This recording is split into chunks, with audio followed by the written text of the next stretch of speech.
Hello, everyone. Welcome to Manjiri Monologues, my FBLive session.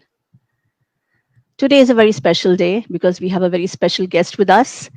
And before I invite him, I'd like to just introduce today's subject to you. 15th September 2020 was Agatha Christie's 130th birthday. Well, everyone knows Agatha Christie. She is the most celebrated author ever. She is the queen of crime. And, she's written 80 books. She's got a huge body of work. But most importantly, she is a benchmark. She is an inspiration for mystery authors world over. And personally, for me, I call her my spirit mentor. So I've always said this that, Enid Blyton kind of inspired me to take up the mystery genre. She inspired me to write. But Agatha Christie was the one who shaped my writing. In fact, I was when I took my writing seriously in my formative years of writing, I read almost every Agatha Christie I could get my hands on. And it's through her books that I learned so much. That's the reason why I call her my spirit mentor. She taught me how to, develop plots. She taught me that characters are supposed to be multi-layered and that each character takes the mystery forward.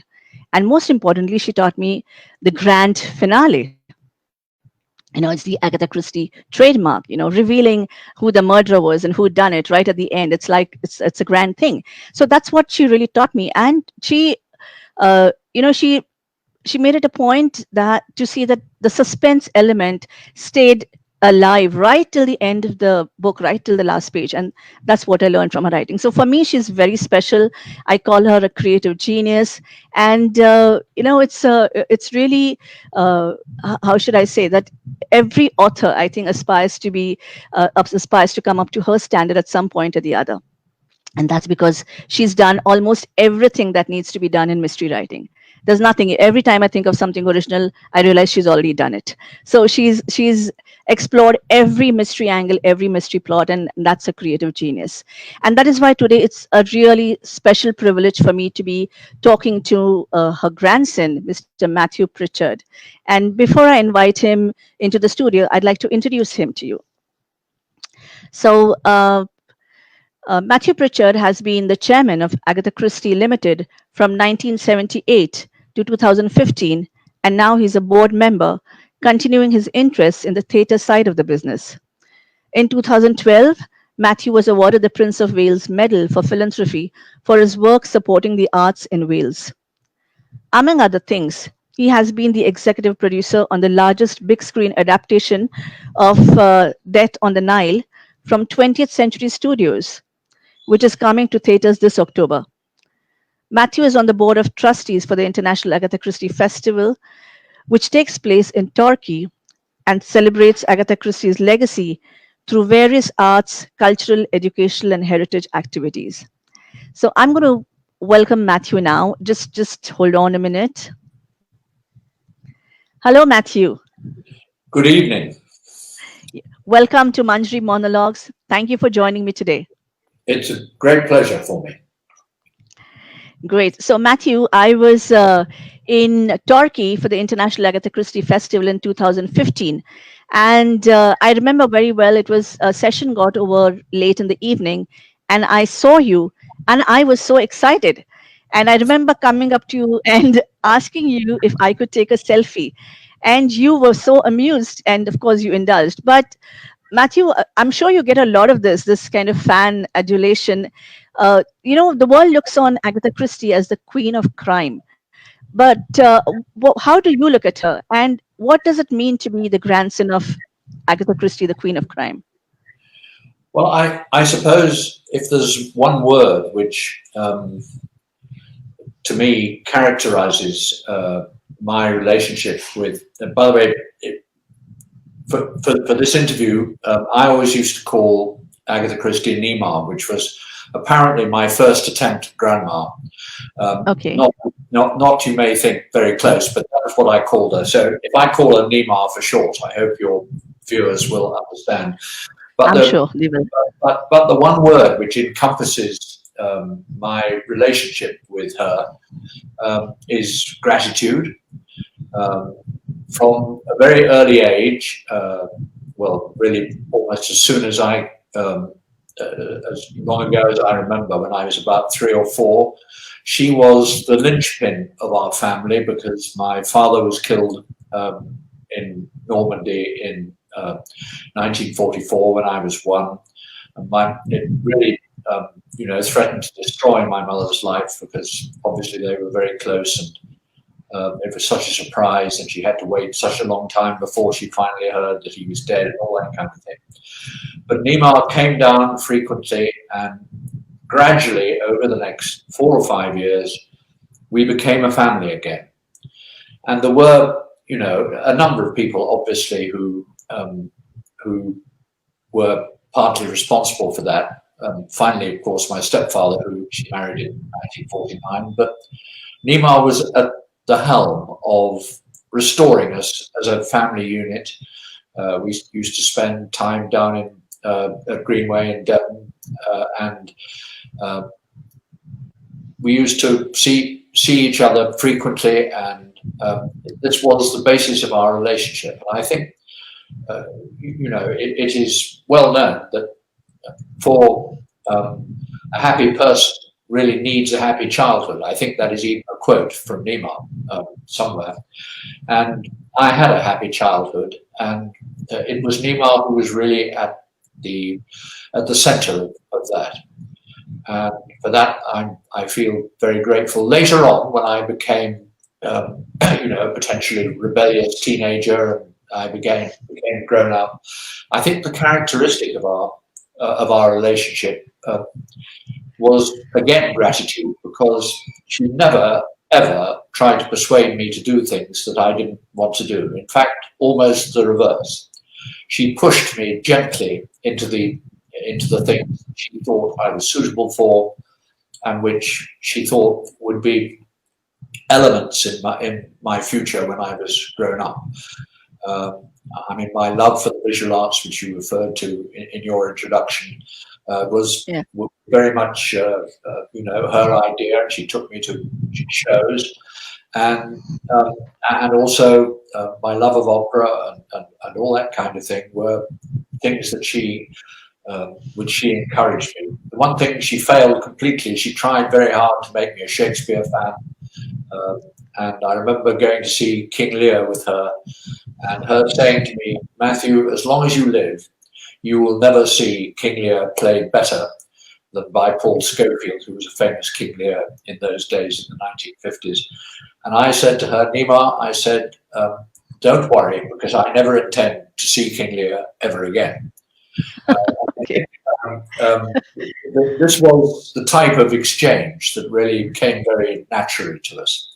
Yeah. But I am very grateful for all the love and attention that she paid to me throughout the 33 years that we spent on this world together.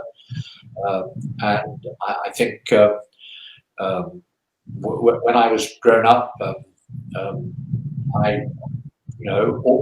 a large proportion of the friends and business colleagues I had when I was chairman of Agatha Christie Limited were, of course, the result of being Agatha Christie's grandson. I mean, I was a publisher. I went to work for Penguin Books and all that kind of thing. I did have some professional qualifications, but my best qualification was that I was her grandson, that I'd read all her books. And I think there is something intuitive in a family relationship between direct descendants of people, which is irreplaceable. My son is now chairman of Agatha Christie Limited. Although he's in some ways very different from me, I think the same applies. So the one-word answer to your question is gratitude. That is the longer answer. Yeah, but she made you do a lot of things. Did she make you write? She never made me write, and I always used to say when I was working that I was brilliant over 2 sheets of foolscap, but when it got to the 3rd sheet, I rather lost interest. And I think that one thing I did learn from her was that the most difficult part of writing books is the actual, chore of writing them down. I mean, Yes. Nima always used to say to me, I have lots of ideas, even though I'm quite old now, I have plenty of ideas. But the actual ability to write them down or dictate them down, whatever word you use, is much more difficult. Yeah, we will talk about plot in the next question. But before that, I want to read out what she wrote about you in her autobiography. She says this about you: an enchanting little boy. He had a great knack for happiness. And there's another one: the one virtue that would never quench for me is hope. That is where I have always found my dear Mathew such a rewarding person to be with. He has always had an incurably optimistic temperament. These are such beautiful words, and there's so much affection in them. So I know that you talked about gratitude, but really, what was your very personal equation with her? I mean, what was your personal relationship with her like? Well, to start with, my relationship with her had very little to do with writing, because I don't know whether you've ever tried writing with a sort of 10-year-old grandson yapping at your heels. It is actually quite difficult. And I don't think, I spent more than 10 minutes ever sort of watching or even being in the same house when she was actually writing books, because she did that at a different time. Mm-hmm.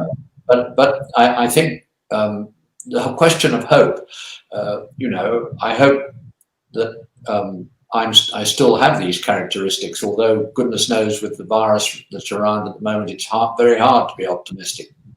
But I'm still optimistic in these surroundings, because I believe in the end the scientists will win. But the interesting thing to me is that I think sometimes in families, different generations have different characteristics. And my mother was not an optimist. And strangely enough, my son is not an optimist. But my grandmother and I were. And this meant that, there was a bond between us, which I think, strangely enough, was the basis of our relationship. And that we both thought that things were going to get better, or were going to be successful, or the mousetrap would run longer than a year and a half, and all these kind of things. I mean, we actually believed that. Whereas sometimes the more pessimistic members of the family would say, you shouldn't write plays, mother, which is what my mother sometimes said to her. But, she knew, she hoped, and she believed that what she was doing, she not only had a relationship with me and other members of the family, but she had a huge relationship with the public as a whole. And this transformed, other things that other authors regard as a barrier, like sort of class, country, language, all that kind of thing. Yeah. And I think that those sort of things we did share. Yeah. So, but I'm sure you have many beautiful memories with her. Is there something that you can, tell us, something that really stands out in your memory that is, something that is very striking that you could share with us? Any memory? Well, I've chosen 3 from you, although, okay, as you could imagine, I could have chosen 30, but I've chosen 3. Lovely. The first was when we were at Greenway, and so far as I can remember, this only happened once. One year, she decided that she was going to read a chapter or 2 of her latest book after we'd had our supper in the evening in the drawing room at Greenway, and she sat in a chair, which incidentally is still there. And she read chapter by chapter, 2 chapters a night, a book called A Pocket Full of Rye. And the house party were all sprawled in chairs all the way around the room.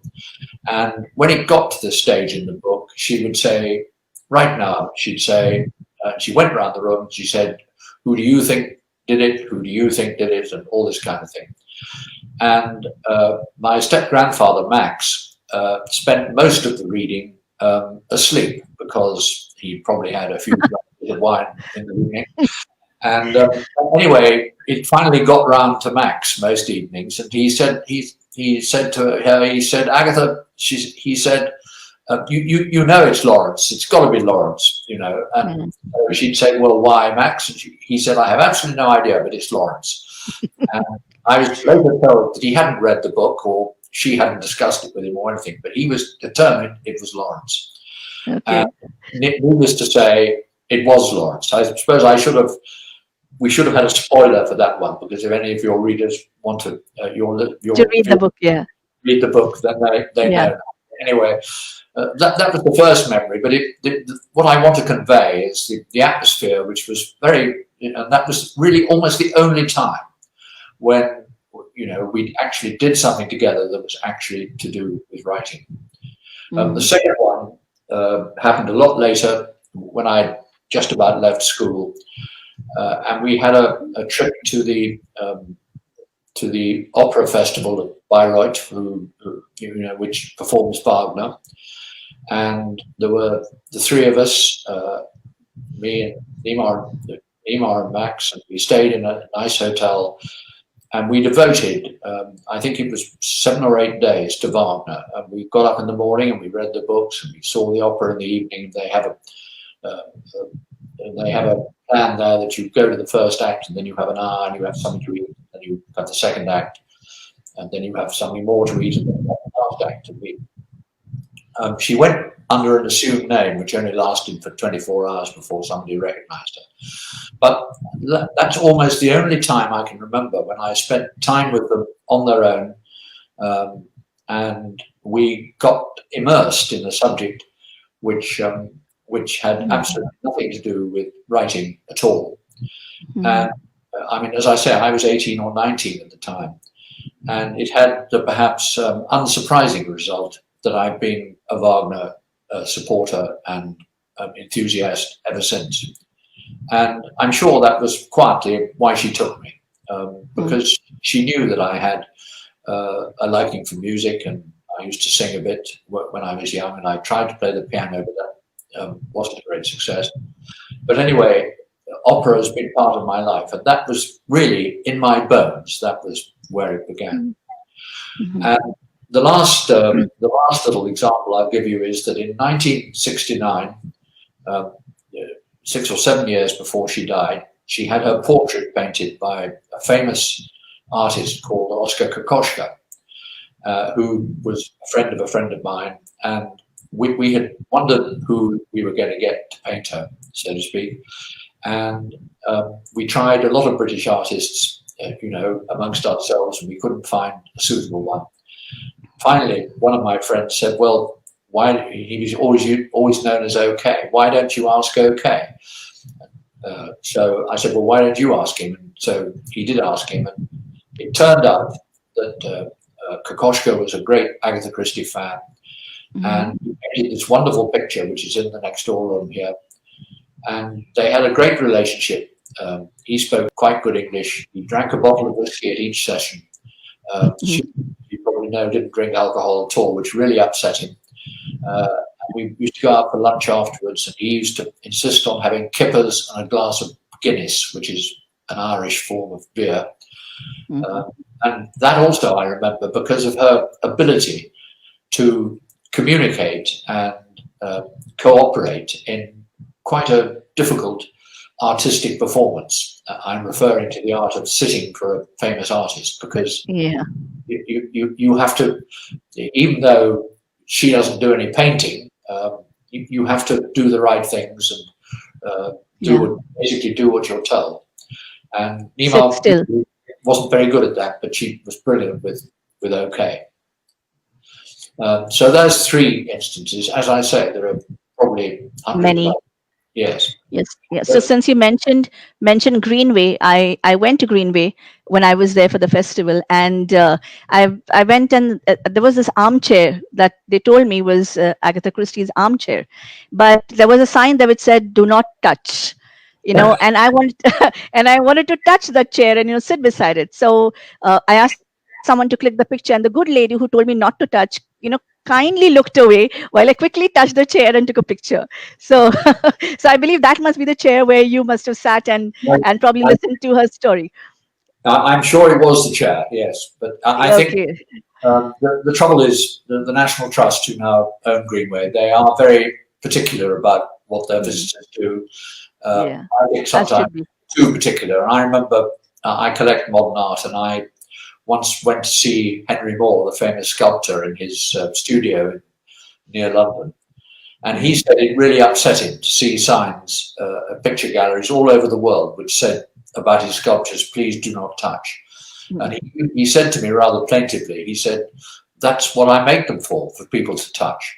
Touch, yeah. And I remember shortly after I bought my Henry Moore, I sent him a picture of his sculpture in my garden with a cat in the gap in the middle of the sculpture. And he was absolutely delighted and sent me back a handwritten note saying he was so delighted to see that my cats enjoyed his work as much as I did. Lovely. So, Mathew, I write occasionally. I mean, I write too. So I know that when you write any novel, some part of your life, invariably, some element does seep into the narrative or the novel. So, so it's an autobiographical element that seeps in. So has it ever happened with Agatha, where some part of her life has seeped in? Has she kind of included you or your mom in her novels ever? I think not, but No? you're right in some ways. I mean, I'll give you one little example. Okay. I had a stepfather called Anthony, who was, who we were very close to each other, and Nima was staying with us at my last home in Wales, and it was the year before The Mousetrap came on in 1952, and Anthony thought of the title. I think it was called something else. Three Blind Mice had already been a play, so it had to have a new title. So he invented the title Mousetrap. And as a reward for this, Nima included in the play a reproduction of Anthony's very distinctive habit, which was to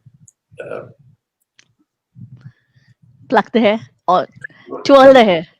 Twist, no, not pull it up, but actually twist it, which in a very distinctive way. And my mother, it used to drive my mother insane when Anthony did this, but Nima used it in a detective play. And if you go to see The Mousetrap today, which unfortunately you can't because of the virus, but hopefully it will start again soon, you will find that the actor performing in The Mousetrap will use this gesture. She hardly ever included sort of real characters in her plays, perhaps in her books or plays for obvious reasons. But I mean, there are, the books that she wrote under the name of Mary Westmacott are much more autobiographical than her detective stories. And there's a book and a play called A Daughter's a Daughter that is actually very autobiographical.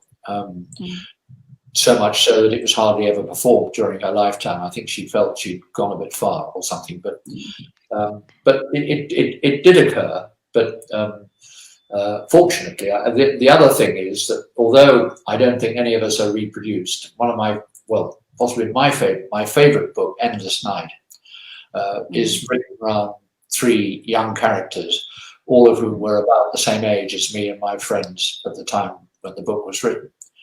And although she hasn't, so to speak, drawn the characters individually, I think the atmosphere of the book was immensely helped by her spending quite a lot of time with me and my friends of the same age. I always thought that to write a book like Endless Night in your late 20s about people in their 20s or early 30s was a remarkable achievement. So maybe I helped a bit there. So earlier we were talking about plots, and also I want to read a quote again. So it says, plots, when this is about when she writes her novels, plots come to me at such odd moments when I'm walking along the street or examining a hat shop. Suddenly a splendid idea comes into my head. And there's another one. The best time to plan a book is while doing the dishes. So she makes it sound so simple and magical, but we know really that how complex her plots were. I mean, when you write a mystery novel, you really need to work on them, and there's so much involved in it. So how was she when she actually wrote her books? Did she isolate herself? Was she irritable? I mean, how was it to see her actually writing? What was the process like? Well, in some ways, this is the only question that that you have asked or are going to ask, which I don't really have an answer for, because I never saw her writing, because as Oh, I you told didn't? you, Yeah. but one thing I can tell you with reference to what you've just said is that there are, well, two things I can say. The first is that it's not so much having the brilliant idea that matters. It's having more than one, and I'm sure as a writer you know this. It's having more than one idea and then finding a way of joining the ideas up so that they, Yes. A, make an entertaining book, and B, if that's what you're intending to do, they deceive the reader. That is the difficult part. The second thing Yes. is she did at least have a system whereby when she had these brilliant ideas in the hat shop or in the street or in a restaurant or wherever it was, she always had a little notebook in her handbag, and she wrote the idea down in the handbook immediately before she forgot it. And we now have 73 notebooks in the Agatha Christie Wow. art here with all these ideas written down somewhat incoherently, and her Nima's writing was absolutely ghastly. So some of them, we had to spend a long time trying to find out what she was actually trying to say. But that's how she treated her ideas. She wrote them down in books, and then afterwards she worked out how they were going to work together. Hmm. But as Yeah, far that's as great. what temper she was in and all that kind of thing, apart from reading You her wouldn't. I don't know, because I wasn't there. Okay. So, Matthew, I'm a huge dog lover. I know I just met your dog, but so I'm very partial to dog lovers. Is he still sitting there? Is he sitting No, quietly? he's moved. Okay. All right. He's moved. Okay. He's So, sunny I know. outside, but yes. Yeah. Okay. Yes. Uh, So, I know. Yeah. I'm sorry. Are you saying something?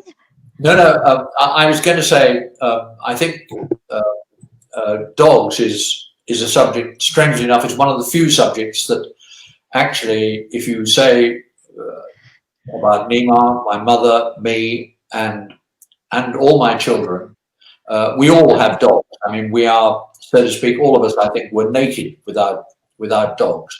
And Yeah. I'm, beginning to wonder what I'm going to do when Marla finally gives up. But I mean, he's 15 now, so I've Yeah. probably got all that long to make up my mind. But Nima was. She had a dog. I can't remember. I'm ashamed to say I can't remember what it was called when when her husband left her and her mother died. And she always used to say, even to me, long after, that the dog was the only real friend that she had, because that he never said anything stupid, or he just was there to support her. Yeah. And I think that particularly at that time, we don't want to go into that, but at that time she desperately needed support. And I feel the same thing about all the dogs that I've had. When they look at you with that sort of doleful expression, that they are completely loyal. And sadly, Yeah. there aren't, particularly when you are as famous as Nemo, not everybody is completely loyal. They all have their own interests to pursue and all that kind of thing, and who can blame them? But the dogs are completely faithful. True. I agree with you. I call them my soulmates. They're my soulmates. So, I know that she really loved dogs. I mean, and you endorsed it. But I think one of her dogs did feature in one of the books? Was it The Dumb Witness? By Yes. Yes. So how did that happen? I mean, was it a book dedicated to him, or did the dog just feature in the book? Well, the dog had quite an important role to play in the book, because it was all about a ball coming down the staircase, and there being something that I don't want to reveal yet another plot. Okay. But the dog was an integral part of the story. He didn't just appear. He was there for a purpose. And I'm happy to say, I don't know what covers you have for Nima's books in India, but this dog, I think he might have been called Bob. He appears on the cover of the first edition of the book, and this celebrates the fact that he was part of the solution, and he was part of the solution which Hercule Poirot eventually came to. Yeah. And also that you mentioned the mousetrap earlier. So, which is the longest running play, of course. And the Mousetrap did come to India last year. And some friends of mine and I, made it a point to go and see it. It was a very, very thrilling experience. But I read somewhere that Nima gave you the Mousetrap rights when you were 9 years old. And when someone asked her what is the success of the play running for so long, among other things, she said that it's 90% luck, and also that because she gave you the rights, and you are one of the lucky people. She said you're the lucky one in the family, and that's why the play is running so long. So, what do you have to say about that? Is it luck? I entirely agree with her. Not only about the mousetrap, but I entirely believe in the importance of luck to anybody. And I think there are people in the world who are luckier than others, sadly. But I do actually believe in that. And certainly with the mousetrap, it was, I think 90% might be a bit high, but 50 or 60%. But I think that what people underestimate about the mousetrap is that it is actually a very good, short, exciting play with 2 acts, and I forget exactly how long it is, but it doesn't tire anybody's powers of concentration or anything like that. It's very exciting, and it is a really good evening out, and you can take your 12-year-old grandson, your 80-year-old grandmother, whatever. And lots of people go in families, and that is why it is so successful. These days in London and in America and all this sort of thing, the fashion seems to be sort of huge musicals with huge casts and lengthy performances and all that kind of thing, and that seems to be the popular thing. But the Mousetrap doesn't operate like that. It is a family entertainment, and that is the reason why people don't, on the whole, go and see plays that they don't think they're going to enjoy. And there is this phrase applied to plays that I learned from Nima. It's called word of mouth. What is important is what people say to other people after they've been to the play. That is what has happened with the Mousetrap. I don't think anybody can believe just how successful word of mouth has been, but apart from the virus, the virus is the only thing that's managed to stop it. And I hope very much. It's hopefully we're starting again in October. We all keep our fingers crossed. Maybe I'll be lucky again, Manjiri. Yes. And Matthew, that brings us to a rapid fire. And there are a number of questions which I think people have asked, and I will ask them to you after the rapid fire, if you don't mind. So the first in the rapid fire is Agatha Christie as grandmother or famous writer? Grandmother. Great. One thing you share, obviously, one thing you share with your grandmother? Optimism. Okay. Yes, okay. And your proudest... You said rapid fire, Manjiri. So. Yes, you're absolutely right. Yes, absolutely. It is rapid fire. And your proudest Agatha moment? Well, that will take a little moment to explain. But that's all right. That's fine. I think my proudest moment actually happened comparatively recently, and sadly she wasn't around to see. But I think it's about 3 years ago now, we released another version of Murder on the Orient Express with Kenneth Branagh playing Hercule Poirot. And, we hadn't had a really big movie with a lot of big stars for some time. And I think there were those in Hollywood and in the press and things who thought, this was perhaps a bit overblown and, not the sort of medium that Agatha Christie was likely to be successful in. Not a bit of it, Manjiri. It came out. It was hugely successful, not only in the places that you would expect, like America and, of course, Great Britain and indeed maybe Italy, which has connections with the Orient Express. But the thing that made me proud was when I looked down at the figures for Orient Express, the figures we needn't go into, but every country the Orient Express showed in was a success, and people went to see it. They actually, these days, that is, you can watch all sorts of things at home on your computer. Yeah. But people actually got out of the chairs and went to the cinema in Bolivia, Peru, Australia, Japan, China, everywhere. Mm-hmm. And I have to confess that did give me a huge sense of pride. And this was, 35 years at least after she died.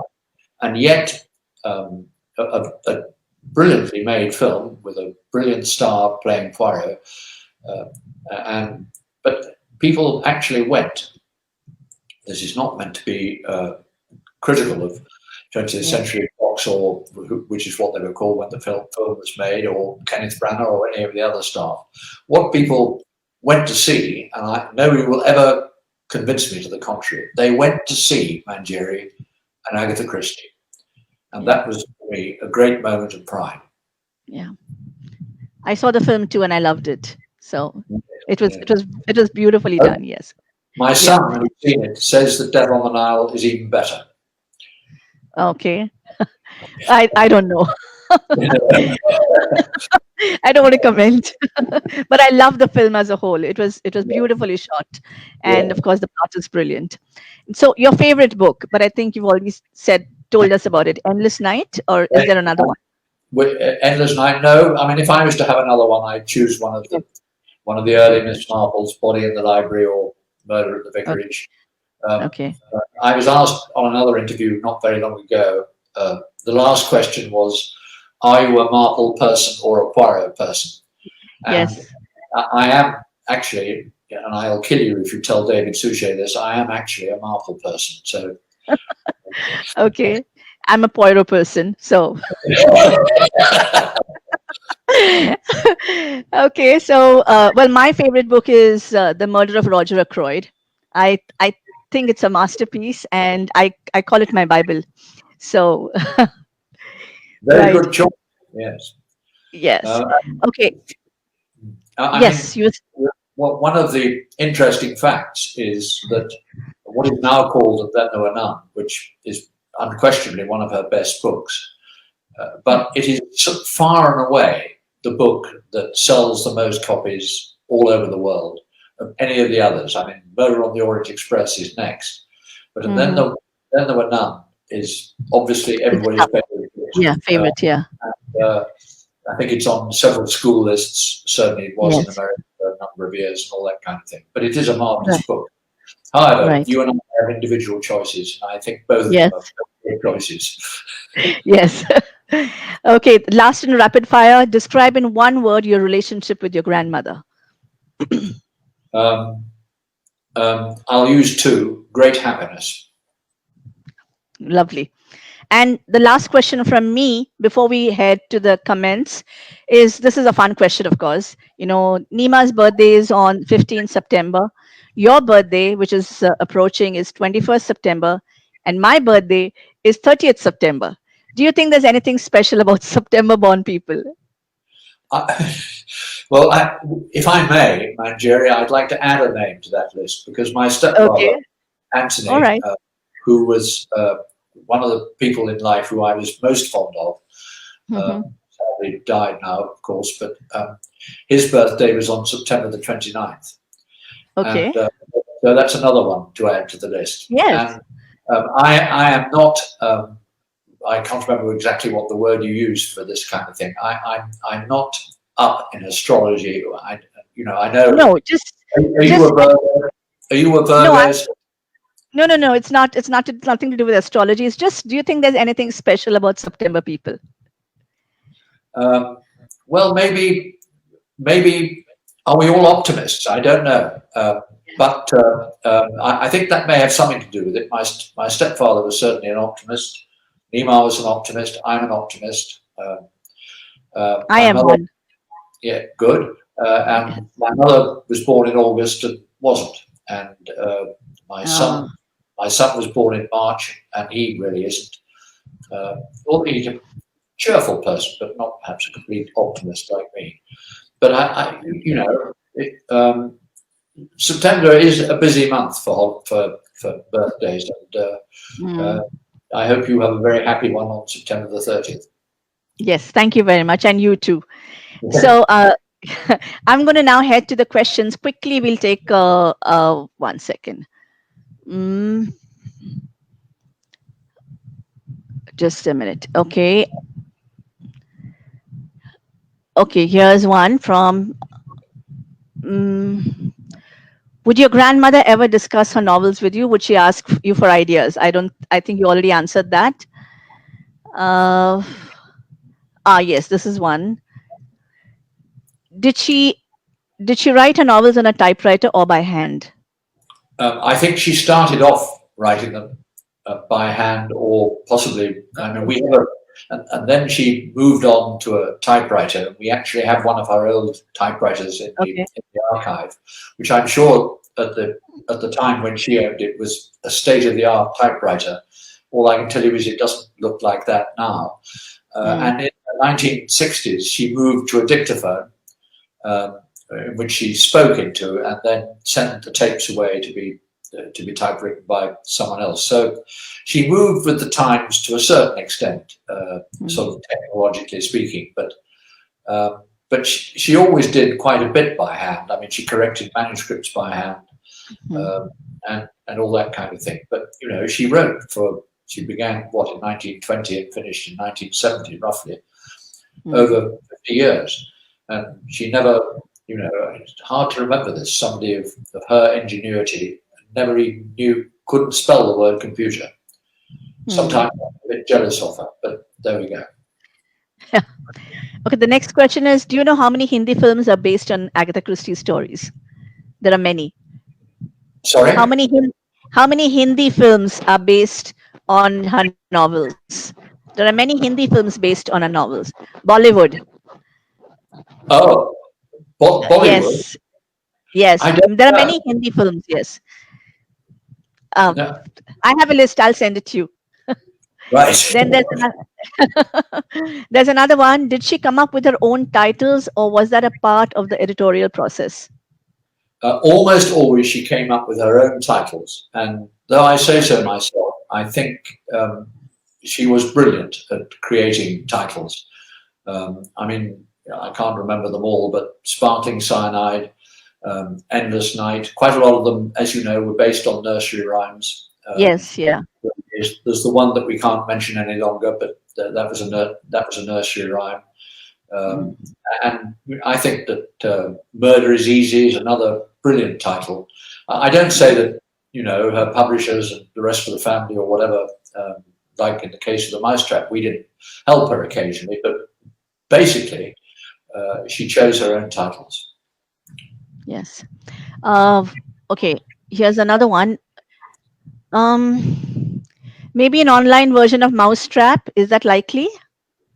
I don't think there will be any other versions of The Mousetrap whilst the play remains running in London. And for very good reasons. We want to try and preserve the secret. And, right.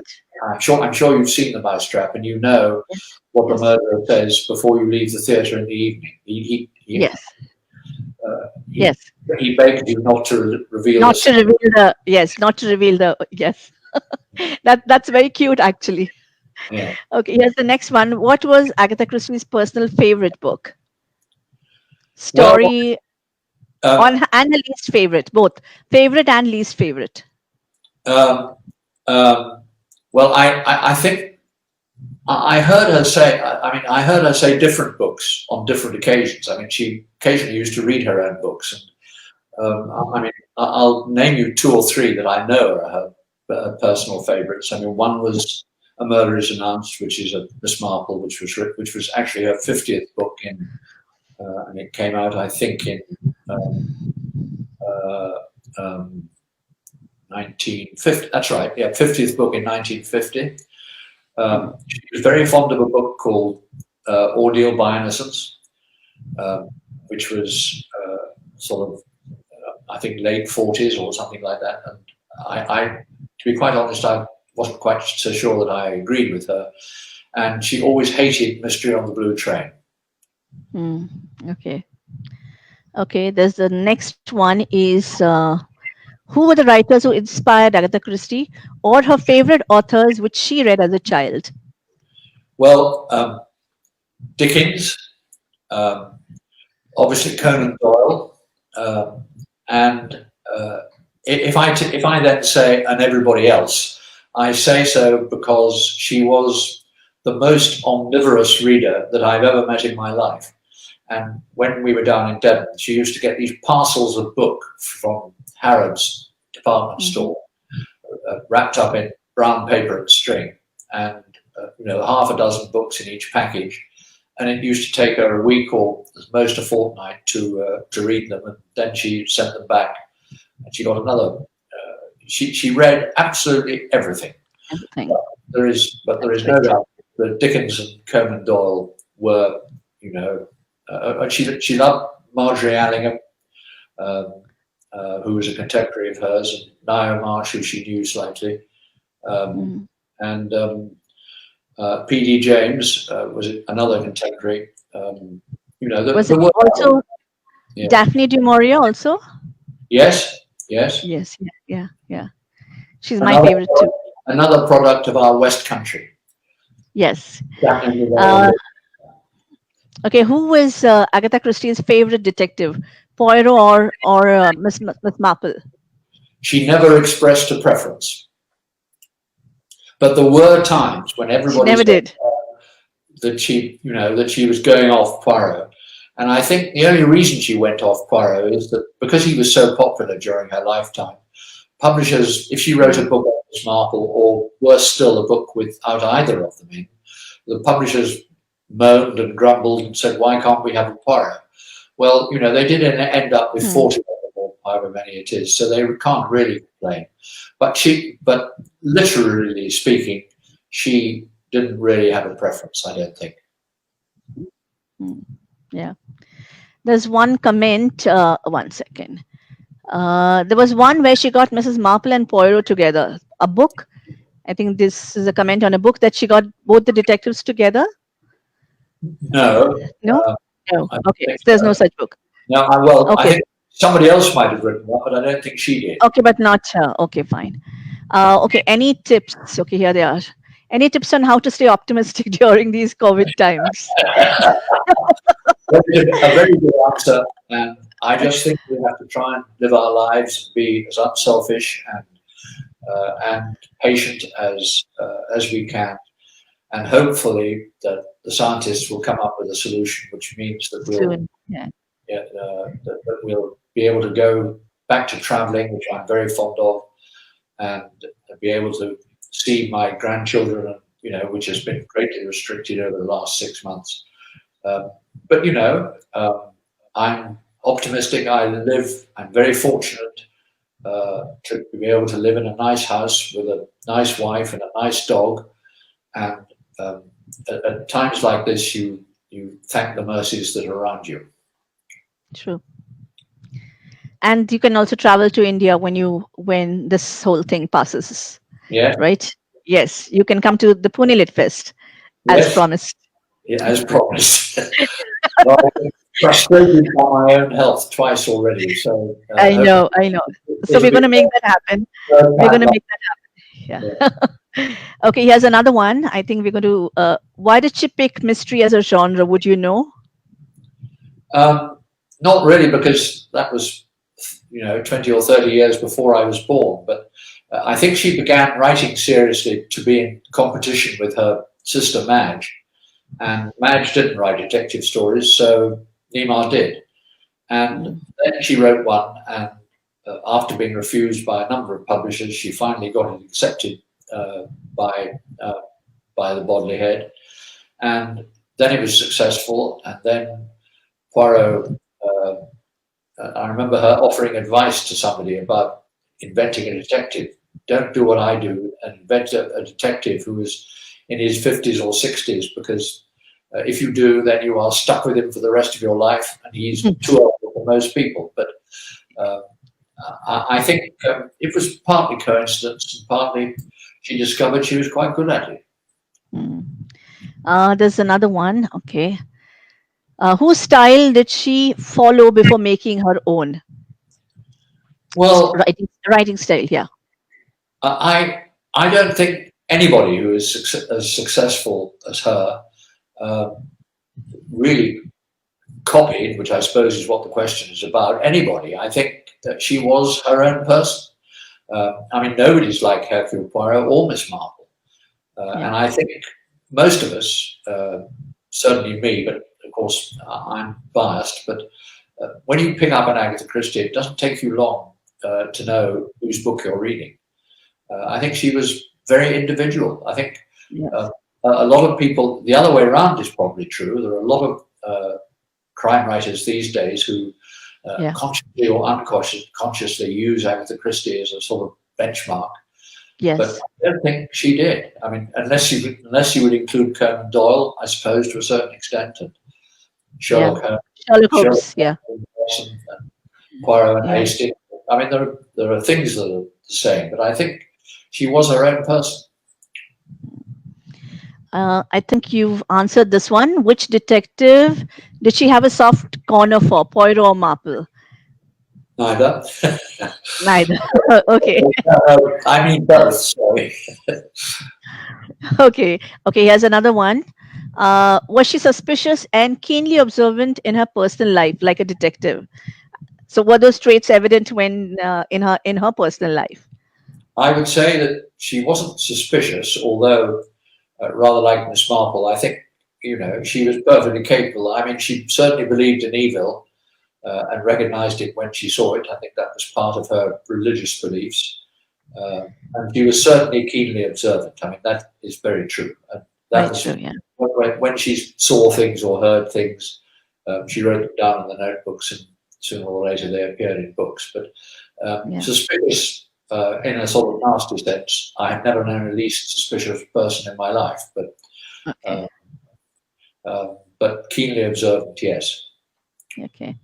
Okay, here's a funny question. Do you know that Manjiri Prabhu is known as the Agatha Christie of India? I didn't know that, but congratulations. Thank you. It is the biggest privilege, and I'm so humbled whenever somebody says that. But like I said already in the beginning, she is my spirit mentor. So I have no qualms admitting that she is my idol. The next one. Any unpublished books? Oh, yeah. So here's another one. Are there any unpublished books by Agatha Christie that we can look forward to? I'm afraid not, no. But, hopefully there'll be new adaptations and different ways of presenting stories to the public and all that kind of thing. But no brand new stories that we've got, coming up. Yeah. Okay, here's another one. Could any other writer write new books from her unused notes? I hope not. I mean, I think that is illegal, actually. But I genuinely think that they probably wouldn't be very successful, because you need the person who wrote the notes to write the books, because he or she understands the notes much better than anybody else. I think what he means is as a successor, like you have Sophie Hannah writing Hercule Poirot books. So I think that's what he probably means, that can somebody else take that, the legacy forward in that sense. Well, okay. Sophie Hannah, who incidentally I have a huge admiration for, I think that the books she's written have been, she would be the first to admit, I mean, not entirely like Poirot, but at least approaching him. But of course, she didn't use unused notes. She made up the stories herself, and she was very successful herself. So, I mean, that is what I think this questioner has asked. Yes. Yeah. Okay. Yes. Now we think we can just kind of wind up. One last one. Did she really learn the science of making poison during the war? Yes, that is perfectly true. She was she dispensed medicines in Torquay in the First World War, and she did the same thing in the Second World War. And I think she used all the information that she gained to make herself doctors and professional people have always admired the accuracy of the poisons that she used in her books. And she was actually quite careful, not only with poisons, but with other things. She tried very hard not to make mistakes. Mm. Anyway, I think I will have to stop with the questions now. Mathew, do you have any message to give to the fans of Agatha Christie? Well, I'm not sure I do. I mean, I think a lot of people say to me, that they've read quite a number of Agatha Christie's. The thing that I would say to fans is, Agatha Christie is not just about the person who wrote And Then There Were None, or Orient Express, or Body in the Library, and the famous ones that a lot of people read. There are so many books in there that are brilliant in their own right, and which people haven't read. So if you're a real fan, go into a big bookshop and ask to see a complete list of titles, and see if you can find a new one that you haven't read, because you will really enjoy it. I mean, my own favourite, Endless Night, is not one of the most popular of titles. I mean, try reading that. I mean, it is a wonderful story. That, incidentally, is what she called them. She called them stories. I have one last comment. It's very short. Okay. I've really enjoyed talking to you, Manjiri, and the last thing I try and say in these little events is that, we've talked about her books, we've talked about her as a person, and I just want to tell you that above everything else that we talked about, I was really very fond of her. She was a person who encouraged people to be, well, not, but she was the nicest possible person. I remember my grandfather saying, just after she died, a whole pile of letters of admiration and things on the dining table, and he looked at me. He was almost in tears, and he said, "I've read all these, Mathew," he said, "not a cruel or nasty word was written about her." And she was a wonderful person, and I was very fond of her. That's great. Mathew, I know offline when we were talking, you said that you were very grateful. And I said she was very privileged to have you as a son, as a grandson. And you said, I don't know that. But let me tell you something today. And I've been wanting to say this to you for long, that, it's one thing to be given a legacy, to be in possession of a legacy like Agatha Christie, but it's quite another to do justice to that legacy in every way possible, to the point that we feel that Agatha Christie is still around with us. And, this speaks of your dedication and your commitment, to Agatha Christie. But more than that, it's your immense love for her. And I want to tell you this, that wherever she is, I'm sure she's very proud of you. And I'm sure she feels that she's very happy that you're a worthy successor to her. So thank you so much, Mathew. It was such a privilege talking to you today. And it was a birthday treat for me, an early birthday treat for me. So thank you very much. And yes, I'll be in touch again with you, and we'll take this forward again later. Good. Thank you very much. And it's very kind of you to say that, Manjiri. All I can tell you is that over the years, I've had an awful lot of help. I know. Yeah. Even then.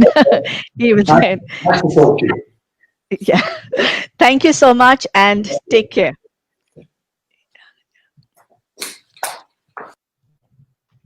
So that was a very, very interesting conversation, and that ends my last session of season 1 of Manjiri Monologues. And thank you so much for supporting me throughout these 9 sessions. And before I leave, I want to just end by a very fitting quote by Agatha Christie. It's here, one second. I'm going to say this. She said, "I like living. I have sometimes been wildly, despairingly, acutely miserable, racked with sorrow.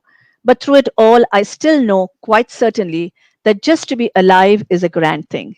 So take care, everyone. Thank you very much. And I'll see you in season 2, which hopefully will start sometime soon. Bye-bye.